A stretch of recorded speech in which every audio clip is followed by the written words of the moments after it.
नमस्कार। भारत में कोरोना संकट है और भारत के कोरोना संकट से वैश्विक आर्थिक नुकसान किस प्रकार हो सकता है, उसके बारे में आज हम चर्चा करेंगे। कोरोना महामारी के कारण हर रोज भारत में लगभग 4,000 मौतें हो रही हैं। महामारी की शुरुआत से इस वायरस से अब तक देश में 225 करोड़ से ज़्यादा लोग संक्रमित हो चुके हैं और लगभग 2.5 लाख लोगों की मौत हो चुकी है। वैसे देखा जाए तो भारत में संक्रमण और मृत्यु के सरकारी आंकड़ों और जमीनी हकीकत में बड़ा फासला है। यदि हम कहें कि देश की जो जनसंख्या है उसमें उसको देखते हुए दुनिया का हर छठा आदमी भारतीय है, यानी कि भारत की जो 1 अरब 39 करोड़ की जो जनसंख्या है, यदि उसको हम दुनिया से कंपेयर करें तो हर छठा आदमी इस दुनिया का भारतीय है।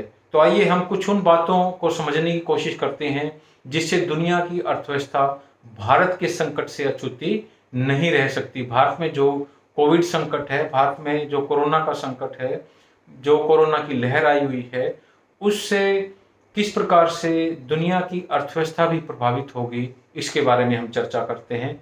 भारत दुनिया की 5वीं सबसे बड़ी अर्थव्यवस्था है और विश्व के आर्थिक विकास में इसका महत्वपूर्ण योगदान रहता है। भारत का आर्थिक विकास तुलनात्मक रूप से 4 से 8% के बीच में रहता आया है। उसके पास दुनिया का एक बहुत बड़ा बाजार है। हाँ, भारत एक दुनिया के लिए बहुत बड़ा बाजार है, यह बात भी किसी से छुपी हुई नहीं है। यहाँ तक कि महामारी के आने से पहले साल 2020 के शुरू में विश्व मुद्रा कोष ने कहा था कि भारत के योगदान में कमी के कारण ही साल 2018 और 2019 में वैश्विक विकास में सुस्ती देखी गई थी।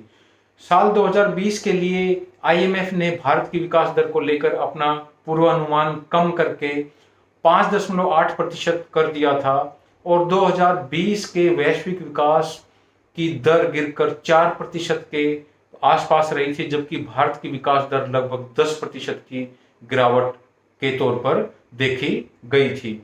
2021 के लिए हर किसी को ये उम्मीद थी कि भारत और दुनिया की अर्थव्यवस्था फिर अपने पैरों पर खड़ी हो जाएगी, लेकिन अब इन अनुमानों पर पानी फिरता हुआ नजर आ रहा है। ब्राजील और दक्षिण अफ्रीका जैसी उभरती हुई अर्थव्यवस्थाएं भी भारत की तरह ही संकट का सामना कर रही हैं। ऐसे में हम उम्मीद कर सकते हैं कि दुनिया के विकास पर भी इसका असर पड़ेगा। क्योंकि कई तरह की समस्याएं जो इन देशों में हैं वो दुनिया की अर्थव्यवस्थाओं को प्रभावित कर सकती हैं। आकार के पैमाने के हिसाब से देखें तो भारत का दवा उद्योग दुनिया का तीसरा सबसे बड़ा जो फार्म इंडस्ट्री है। दुनिया की सबसे बड़ी तीसरी फार्म इंडस्ट्री भारत की फार्मा इंडस्ट्री है। पैसे के हिसाब से दुनिया का 11वां सबसे बड़ा उद्योग है जो उद्योग है, फार्मा उद्योग।